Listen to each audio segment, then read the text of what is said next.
Welcome back. Songezo Zibi is editor of the Business Day, and he joins me now for a wrap of this year's business story. Songezo, thanks for your time this evening. It's been a feast. I mean, we don't live in a boring country. No one can ever say that.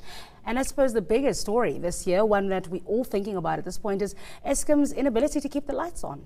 Yeah, well, I'm hoping the lights are not going to go off as we're speaking. No, I don't think they will.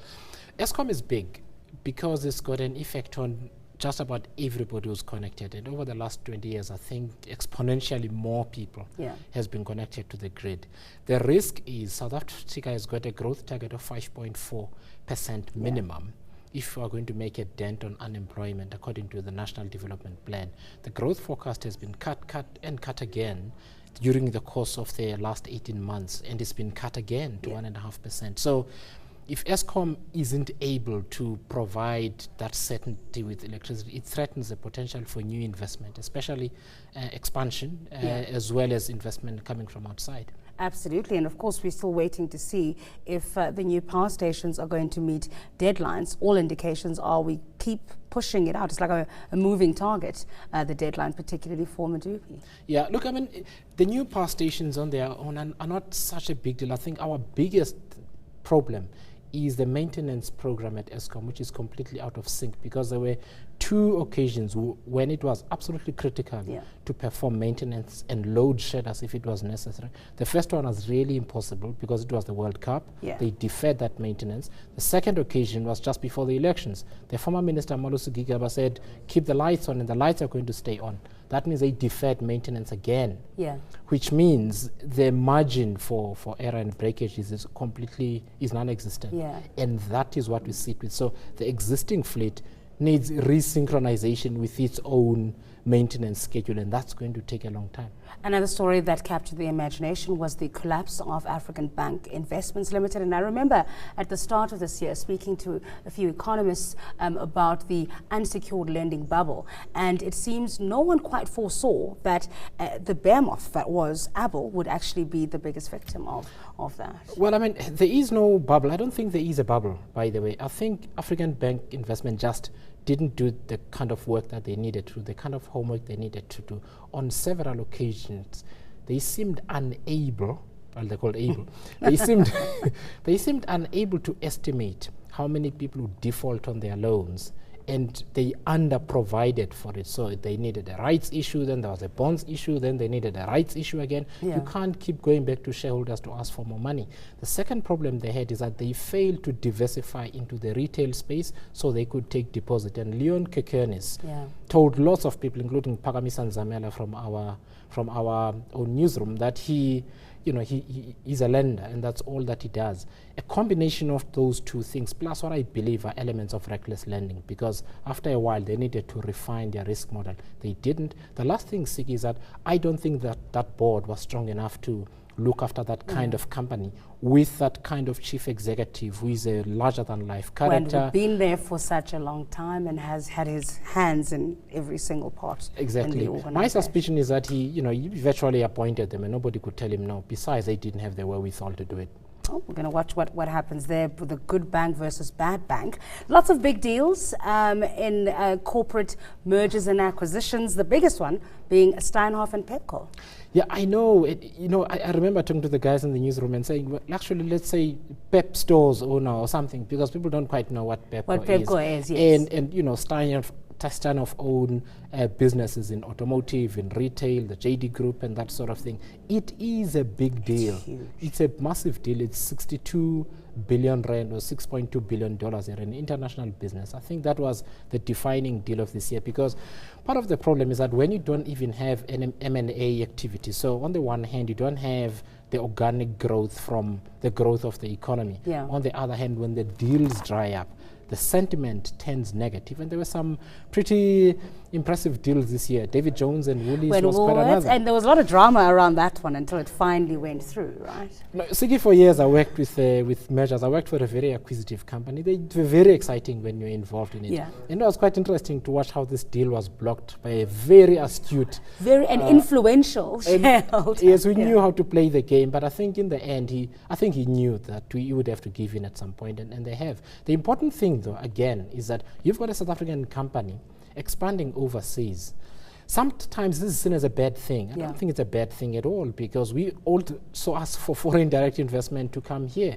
We should love it when our companies expand to other countries, because we've got lots of foreign companies in South Africa, and I thought the Woolies deal was a good thing if they do it right. If they do it right. And finally, the big theme, of course, around resources companies that are either pulling back on capital expenditure or are looking to split their assets. For example, our very own BHP Billiton.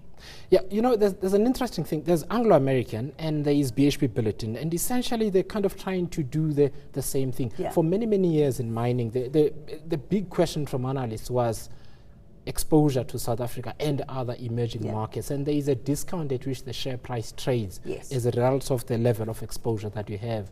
Anglo-American are exposed to a greater extent than BHP Billiton, for instance. What BHP have chosen to do is that they've spun off a new company. They haven't given it a name yet, but the value of the assets is around $10 billion, which is quite impressive. Anglo-American are finally selling off assets. Anglo Platinum's assets, I heard today that for one of the operations, the JV operation, they were offered something like 4.2 billion rand. It's going to be tough going, though, because you're buying assets plus a labor relations problem.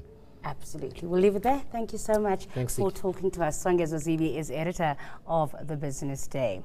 Now, the International Bank of Somalia has become the first lender in the country to handle foreign transactions.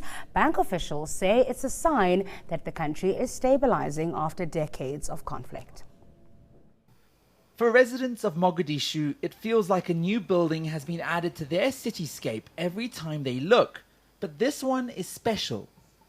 It's the brand new premises of the International Bank of Somalia, the first financial institute of its kind in the country in over 2 decades.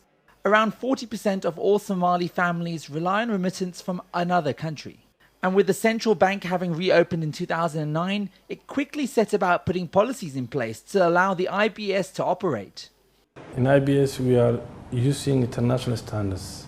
We have risk management, we have compliance, we have anti-money laundering system, we have name screening, we have internal audit, we have external audit. We have all sorts of safeguards that makes us to connect to the world. That's the reason IBS have connections, correspondence around the world, which makes the money transfer through banking system easier, something which was not available in the country. The CEO is the first to admit that considerable challenges remain. The country is rooted in the use of the US dollar and not the Somali shilling. Power is expensive and qualified local labor is scarce. The operating cost in Somalia is very high. You have to depend everything by yourself, onto yourself, and that's a challenge. The other challenge is we need to educate people of how banking sector really works, or who benefits banking sector. So banking, understanding banking, because people have some their own mentality of how banks works. So some of the products that you are going to introduce, if you are not able to make adaptation with the local customs, there will be a challenge. But for Somalis, the new service is a welcome step forward. Most Somali people are used to the hawala, a money transfer system. There was no recognized banking system before. If I'm not wrong, this is the first bank that not only offers money transfer services, but international banking services as well. Analysts regularly point to Somalia's economic potential.